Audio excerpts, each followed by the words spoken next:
Welcome everyone, welcome to the video. I just wanted to start off by saying this video is sped up for ADHD purposes. We know our small attention span can't really pay attention, so just keep up with the video, okay? If not, you can always slow down. YouTube has that awesome feature. Alrighty then. So this video is how to make a plantain rum cake, aka no rum, but gluten-free, and it's cheap because we're not going to buy new plantains or bananas. We are going to use old ripe plantains that's just been sitting on the counter for this longest time, and you were about to throw them away, but don't you do that because we're gonna save these coins, y'all. Alright, so first all we're gonna do is basically cut and peel all of the plantains and put it into a bowl and mash it.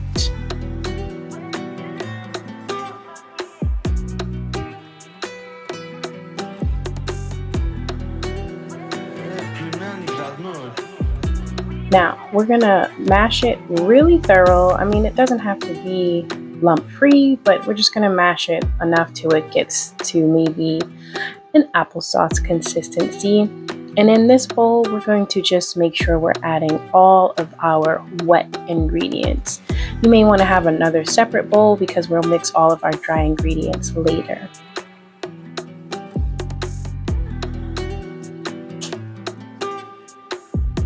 Okay, so in your wet bowl, you're going to add 1/4 cup of maple syrup, 1/4 cup of your choice of oil. I'm using avocado oil, but you can use olive oil, and 1/2 cup of almond milk or whatever plant-based milk of your choice. And instead of eggs, we are going to use garbanzo beans or chickpea juice. So you're going to use 1/2 cup of garbanzo juice, and then 1 teaspoon of vanilla extract. And you're basically gonna mix thoroughly, mix it well, nice and sloppy, because we like it sloppy over here. And yeah, clearly I had to eventually change out my tools because it wasn't sloppy enough for me. The spatula just wasn't working, so I had to get something a little bit more thorough so it can mix thoroughly through. So you're just gonna mix this, like I said, you don't need it lump free, but just enough to it's a nice thick, maybe pudding, because now it's getting a little thicker, so pudding consistency. And yeah. Alrighty, and for your dry ingredients, you're gonna mix 1 teaspoon cinnamon, 1/2 teaspoon of nutmeg, 1/2 teaspoon of fenugreek. That's an option, you don't have to, but it's really good for you and it helps your hair really grow. And then 2 cups of tapioca flour. Along with that, you're gonna do 1/2 teaspoon of salt and 1/4 teaspoon of baking powder. And you're going to combine all of these dry ingredients and mix it thoroughly.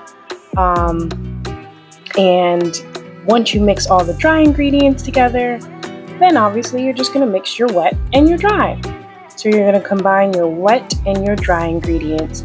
And listen, I'm not trying to be cute and neat for nobody. I'm going to be sloppy with it. I mean, we are the chefs. Be as messy as you want to be. Just relieve your stress. You are the chef, okay? Anyone else can comment on how they like to cook in the kitchen. Are you a neat person? Do you have to clean every second of the way? Or are you okay with getting a little down and dirty and just cleaning at the end? Or making someone else do it? Comment down below. What kind of chef are you? Now, to save a trick, if you don't have a big enough bowl to combine all of your ingredients, then that's okay. Just use what you have and just mix a little bit at a time. A little goes a long way. It may be a little bit more time consuming, but at least you won't have over spillage and you're wasting ingredients, because we don't waste over here, okay? We just trying to survive. Okay, so you just want a nice consistency. The lumps doesn't really matter. But yeah, so now we're going to go ahead and put our parchment paper in our bread pan, whatever bread pan you got, or if you got an aluminum pan from the dollar store, whichever works for you.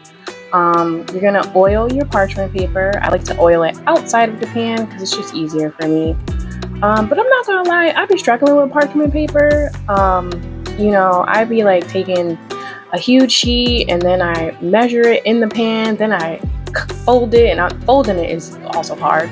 Then I'm cutting the excess off of it, and then I'm putting it. I don't know. I haven't found my rhythm with parchment paper yet. Comment down below if you use parchment paper and how you like to use it. Help your girl out. Tips. Iron sharpens iron.